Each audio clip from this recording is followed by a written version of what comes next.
when we had a couple of bites from former Attorney General John Ashcroft discussing that very issue and his own disappointment with the Department of Justice, how this whole thing had been handled so far.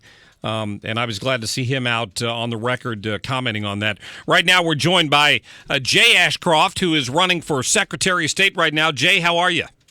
Good afternoon. I'm doing great. Thanks for having me on. Absolutely. Loved hearing from your dad yesterday.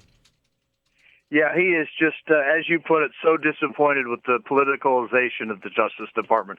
The rule of law was always so important to him, and it's the foundation of any free society, and it's under attack. Absolutely. So how's the race going? It's going great. It is so encouraging as I go around the state and talk to people. You know, it's true what they say. People know how to live their lives. They just need government to get out of their way. And we've got a great slate of Republican candidates on November 8th. They're going to start changing government in the state of Missouri to allow people to do what they do best, as long as they're not hurting other people, so they can be as successful as they can. Well, the polls are looking good, and I'm encouraged that we're going to get a few more Republicans in these statewide races, offices, I should say, statewide. When it comes to the Secretary of State's office, tell me the biggest impact you're hoping to have there. Well, you know, one of the biggest impacts I'm hoping to have is what we're going to be voting on, Amendment 6, to get a common sense photo ID amendment passed so that we can make sure that we give the right opportunity for every eligible voter to vote, but we also make sure they're not voting 2 or 3 times, because that's not right. Voting is about we, the people, making decisions, not people trying to cheat it. And then the second thing is, I think we need a government that realizes that when you're a state officer, you're there to serve the people. Nobody earns election. Nobody gets it because of their own greatness. It's a gift. It's a grace that's bestowed by the people. And we need public servants that understand that and understand that their purpose is to work to increase liberty and freedom and opportunity for every individual in the state of Missouri. I'm glad you brought up those ballot measures. People are going to, I've encouraged everyone to get that sample ballot if they haven't, or to go on the website and read the wording in these measures so you have some idea what in the world you're going to be voting on, because some of them are pretty complicated. Yeah, and unfortunately our current Secretary of State has at times used, according to the Court of Appeals for the Western District of Missouri, inaccurate and misleading information. So those ballot summaries aren't always complete, concise, and correct. And, elections are about we, the people. It's not about me, the Secretary of State, telling you how to vote, or your local election authority. It's about we, the people. It's the foundation of our government, and we need the people's voice to be heard. As Secretary of State, I'll make sure that happens. Yeah, I hope people realize the importance of that, as you move forward in this election, because,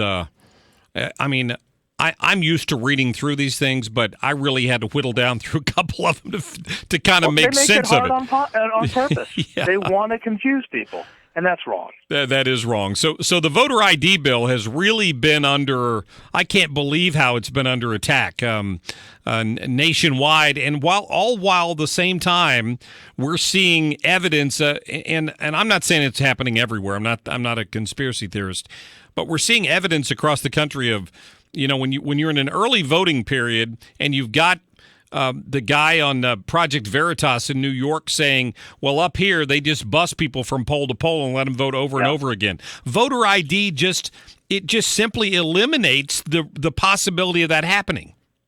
Yeah, it makes it far more difficult. And there's a lot of misinformation going around. There are people that are talking about perceived problems with the bill that might have been problems 10 years ago, but the bill was written to address every one of those concerns. I like to bring up the fact a lot of people don't realize when we had the election problems in April, when we had polling places that ran out of ballots, if this photo ID bill had been in place, none of those people would have been turned away. Those hundreds, if not thousands of people that were told to come back later and vote because they didn't have ballots for them, we would have had provisional ballots at every one of those locations for those people to vote. This bill increases the opportunity for people to vote legally and makes it harder for people to vote illegal. That's exactly what we should expect out of government and running elections. Yeah, I was listening. I told people I obviously do a lot of show research every day, and a couple places when you go to look at videos, you have to suffer through some ad before you can get to the video. Sometimes it's a political ad, so in this case it was. There's some group out there running an anti-voter ID ad trying to scare people, claiming that this bill would add $17 million a year to the cost for the state of Missouri. I mean, they're really, it could impact your dad or your grandma. You need to vote. You need to focus on these dark groups that are trying to put this in place. My favorite are the people that say, oh, it'll stop veterans from voting. Veterans have military IDs, but it doesn't stop anyone from voting legally. I can tell you, having looked at the law, having researched the Supreme Court decision out of Indiana, having practiced law for 8 years, every individual that's legally allowed to vote today can legally vote with the same documentation after the implementation of this law. The state will provide free IDs, will provide the free underlying documents, will have provisional ballots if you lose your ID as you walk into the polling place. We've taken all the people's concerns over the last 10 years to make sure we have the best photo ID law, one that protects against fraud but ensures every eligible voter has the opportunity to vote. We're talking to Jay Ashcroft, a candidate for Secretary of State. It's going to be on the ballot next Tuesday when you walk into the booth. Jay, your final thoughts on the strange developments that we've seen in this election nationwide the last couple of days, and kind of the way this race is really tightening up everywhere. Even on the electoral map, it's really tightened up the last couple days. I'm just horrified by the fact that we have the nominee of a major political party that is under a criminal investigation from the FBI. Someone that FBI Director Comey said didn't have the technical skill to use her email correctly wants to be the president of the United States. Chris Koster has an ad, and frankly, he's just as bad as Hillary, where he says that governor isn't a place to learn how to do the job. Certainly, president isn't the place to learn how to do your job. And if you can't do email, if it's too difficult for you to understand email, you have no place being the president of the United States. Yeah, I'm not sure she could get hired at the post office with that kind of resume. I'll be honest with you. That's true. Hey, Jay, we look forward to talking to you the day after Election Day. How about that? Sounds great. Thank you very much. Everybody have a great day. Best of luck with everything. Jay Ashcroft there running for Secretary of State, and glad to have him on today.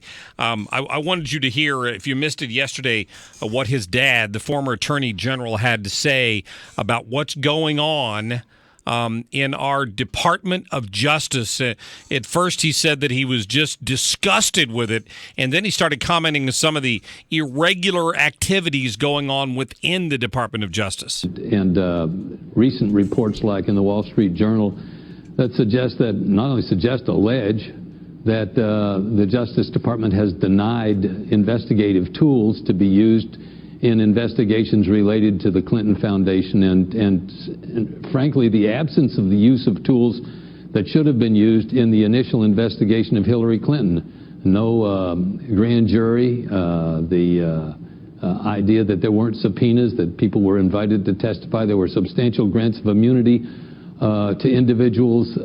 These are all highly irregular. What else is highly irregular, do you think? How about this?